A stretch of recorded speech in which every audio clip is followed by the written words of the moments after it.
আজকে আমার রেসিপি হলো সজনে ডাঁটার ঝাল। ভিডিওটা শুরু করার আগে আপনাদেরকে আগেই বলে দিচ্ছি যে রান্নাঘরটা অন্যরকম লাগবে, কেননা আমি মায়ের বাড়িতে কৃষ্ণনগরে বেড়াতে এসেছি। চলুন আজকের রেসিপিটা শুরু করি। এদিকে প্রথমে আমি মশলাটা করে নেবো। নিয়ে নিয়েছি পোস্ত, আর নিয়ে নিয়েছি সাদা সরষে, আর 6-7টা মতো নিয়ে নিয়েছি কাঁচা পাকা লঙ্কা।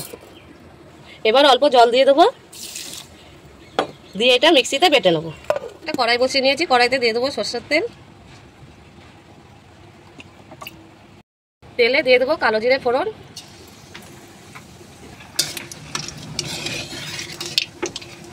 দিয়ে এখানে সজনে ডাঁটা আমি কেটে নিয়েছি, এটা দিয়ে দেবো।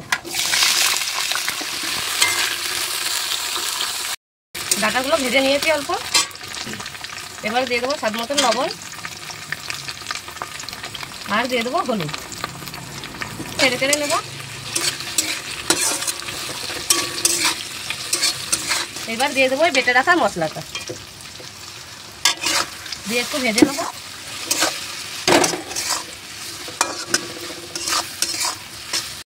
এই মিক্সির জার ধোয়া জল দিয়ে দেবো অল্প,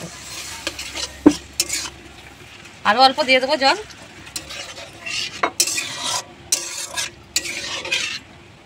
এবার এটাকে আমি ফুটতে দেবো। এবার ডাঁটাগুলো সেদ্ধ হয়েছে কিনা দেখে নেবো।